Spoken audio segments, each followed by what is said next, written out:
Welcome back, you guys, to yinDyang. First, I want to shout out to everyone who has liked, subscribed, shared, and commented. Thank you so much. I appreciate it. And please continue to share the videos, share the love, share the knowledge, share the wealth, share the information. Also, I want you guys to know there is an Instagram page for the channel yinDyang.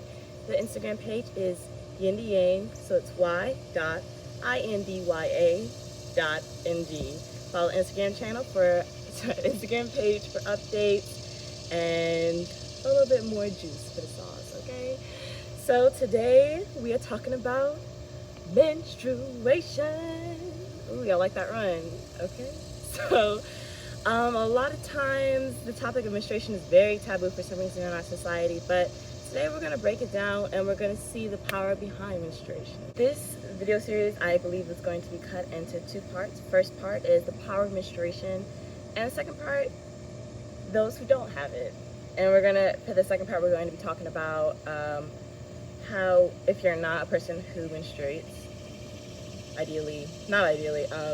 notably men, and if you're someone who's not currently menstruation but you have a loved one that does menstruate, that video is more geared towards you. But also this video is also important too, because menstruation is a powerful thing. It's the way every living creature, every living human being has been able to enter this world. So we're going to be breaking that down in this video.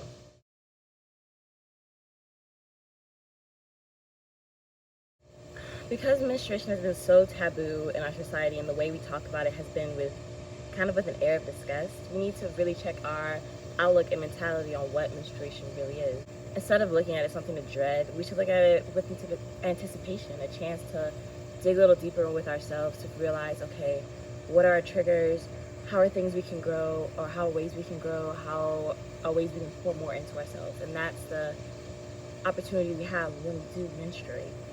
The first thought I have for you guys for unlocking the power of menstruation is to start by taking note. Keep track of your period. The only way we can learn from something is if we look towards the patterns, we adapt, and we take note. So take note.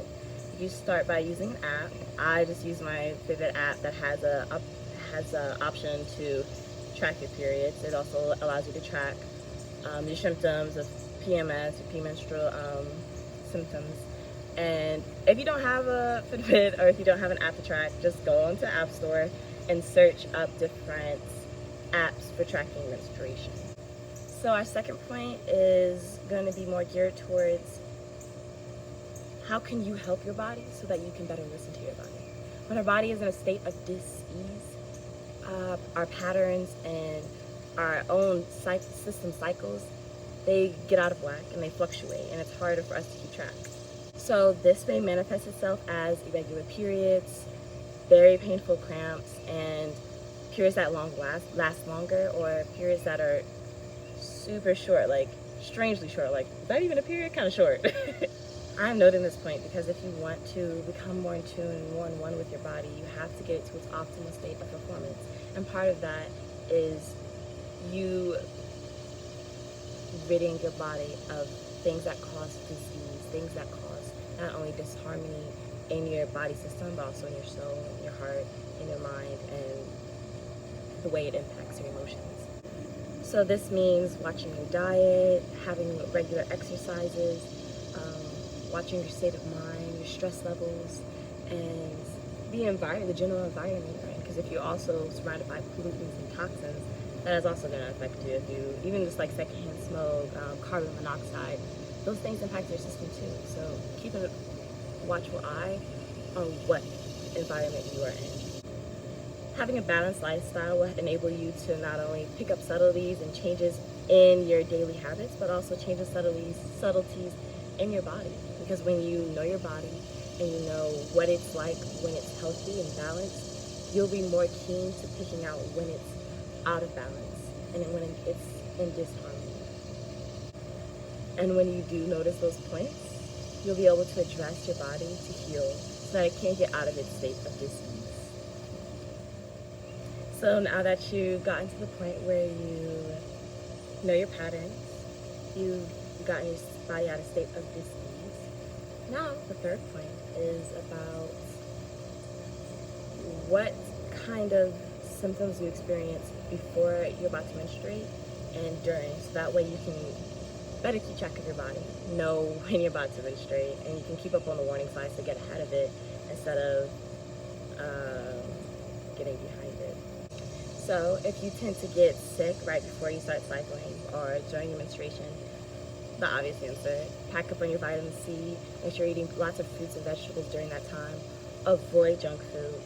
The things that introduce more acidity into your body are junk food, highly processed foods, a lot of meats. You really want to avoid red meat during this time because it does introduce a lot of more hormones and adrenaline and cortisol into your body, because when that animal was killed, that's the hormones that was running through their bodies, into their veins, and was pumped into their muscles. So when you eat that, you're also introducing their hormones into your body, which causes greater fluctuations in your periods and your cycles.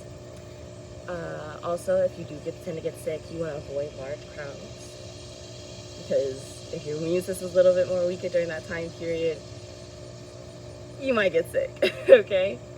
Also, if you tend to be more empathetic, so you're more sensitive to outside influences, this may also be the time to, again, avoid large crowds, because when you're in a large group of people and you're an empath, you should already know this, that you pick up on a lot of emotions that aren't yours and aren't your burden to carry. So be mindful of that if that's what you experience during this time period.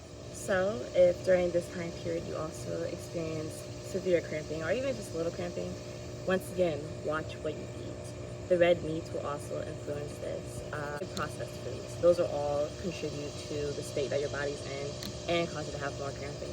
And when you do experience cramping, instead of going straight to the Advil, straight to the Aleve, straight to the, I'm not endorsing them, by the way, I'm just saying things that I know, ibuprofen and other anti-inflammatories, try ginger. So ginger is really great for not only GI issues, intestinal issues, tummy aches. It's also really great for relieving the symptoms of cramping that you experience during this time period. And also, if that doesn't help, warm compresses is also really great instead of taking over-the-counter medicine, because those drugs like ibuprofen, they reduce your receptors to pain and also inflammation. So it's telling your body not to listen to itself. In this time period, it's super important to listen to yourself, or listen to your body, because it's telling you so many things. It's sending you signals. And yes, it may take a while for the warm compress to really work or to get to the point where you want to be, where you're comfortable, but the time is necessary because you need that time for yourself, time to heal, time to rest. Rest. Your body's doing so much right now to not only keep you going, but also it's preparing your vessel to hold a whole nother vessel, a whole other being, to bring life into this world. So be patient with yourself. Give your time the rest and the relaxation that you deserve. So a lot of you also may experience fatigue.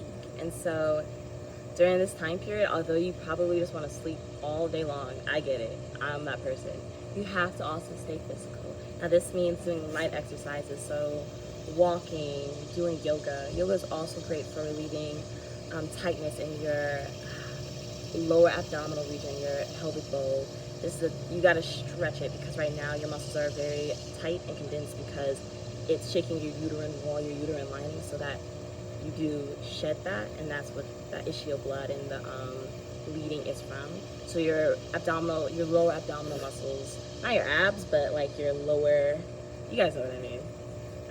Those muscles are extremely tight, and so stretching them out or doing some simple yoga stretches is also very helpful in relieving those cramps and relieving that pressure that's going on and that tension down there. So try some yoga, exercise like walking, light exercising, jogging, or even just practicing deep breathing. Those will not only help you relieve your fatigue, but also get your blood pumping, and also it strengthens your immune system too. So although make sure you rest, find the balance that's right for you between resting and light exercise. So during this time period, some of you may also experience bloating and or weight gain. I promise you, your whole life isn't going downhill, going in the trash just because you gained a few pounds. It's likely water weight. And that's because during this time, because you have a high influx of hormones and changes in your body's retaining a lot of water to offset those changes and loss of blood. So it's just water weight, you guys. Stay calm. shake off once you do a little bit of cardio and you start sweating again, or even just when your cycle is over. So during this time, if you want to reduce bloating, once again, ginger is great, but also stay hydrated. Avoid refined carbohydrates, avoid foods that I mentioned before are acidic, and foods that are acidic are things that create an acidic environment in your body. And that's, when I say acidic, I don't mean like, oh, lemon is super acidic and I want to avoid lemon water. No, lemon actually reduces the acidity in your body. It's weird. A lot of low pH foods have an alkaline effect in our bodies. So lemon water is good for you. It's great to reduce bloating. If you want to do a mixed drink with cucumbers, lemon, and ginger infused with water, that'll be super great for bloating as well. So try that out if you need to. Of course, stay hydrated. Make sure you're getting enough rest, and of course, stretching. Sometimes when we do have negative symptoms, a lot of women, we tend to take drugs or like over-the-counter medicines, prescriptions and stuff. But a lot of times it's just the reason that we're having strenuous, uncomfortable and painful symptoms during our menstruation is because of lifestyle choices. It's the environment we're in, it's the food we're eating, it's the people we're around, it's the place we're living, it's the job we have, it's a stressful environment. And a lot of times to reduce those symptoms, to reduce the pain that we're experiencing every month, we just need to change our lifestyle. Over the years, in my experiences, I've become more in tune with my body because I do take this as an opportunity to listen to it. And because of that, I look forward towards menstruation because now I look at it as my superpower. So I am one of those people who do become a lot more empathetic when I am menstruating. So because of that, I stay mindful. I stay mindful of the environment I'm in. If I feel triggered by something, I avoid those triggers. Typically, I'd advise you to face your triggers. That's the only way you can heal from them. You have to go through them to grow from them. So maybe take this opportunity to take a step away from things that normally trigger you. And because I am more empathetic, I pick up on a lot of people's emotions sometimes. So for me, this is an opportunity to know, okay, are these feelings mine or am I picking them up from someone else? And from that, I not only learn what the difference in the feelings feel like when they're mine versus someone else's, but I also learn how to deal with them. If they're mine, I take this as an opportunity, okay, what's triggering me? Why am I feeling this way? And then backtrack from my day that caused me to the point where I started feeling this way, so I can better identify my trigger to grow from it. And then if it's a feeling that's coming from somebody else, I learn, okay, did this feeling have a source? Did it have a genesis? Did it have a trigger? If it didn't, it probably came from somebody else. And then I learned to put it down. And this isn't something that just happens overnight. It happens through practice, which is why we have to look forward to this time period with anticipation and realize what our superpower is. Also, if you're more empathetic, this may be the chance to use that once you've learned to control your power. With that power, there also becomes a responsibility. Maybe use this as an opportunity to reach out to people, to use this to better understand them, to help them, because a lot of times people don't understand their emotions. And when you can feel that person's feelings, if you can feel that energy that they're in, you can better help them heal from whatever they're going through as well. So now I advise you to ask yourself, what's your superpower?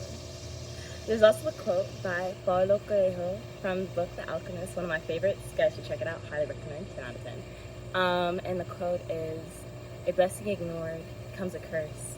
And I think I think the reason that we look at this time period as a curse is because we don't see the blessing behind it. Not only do you have the power because of this monthly experience to bring life into this world, I gotta break this down for y'all because I don't think y'all heard me. Because of this experience every month, you get to bring new life into this world. You are the window, the door, the gateway that life is born. I want that to soak in for you guys. That's powerful. You all are powerful. You are warriors. And going through this every month just makes you even stronger. It prepares you for what's coming. And so I advise you guys to think about what your superpower is and to take an opportunity to look at this experience as a time to grow and to become more in tune with yourself and ask yourself, what's my superpower? Alright, you guys, that's all I have for you until next week. Be sure you stay tuned because the second one is more geared towards those who don't have the gift of menstruation, but you have been gifted with somebody who does menstruate, which is a blessing within and of itself. So it's going to be for, alright, how do I navigate this time period where someone else is experiencing these things? And I hope this information has been useful. Make sure you like, subscribe, share, comment, please. If you heard anything that resonates with you, please be sure to comment. And follow the Instagram channel, the Instagram page for the channel, yinDyang, y.indya.ng. Alright, you guys, until then, let's go live life.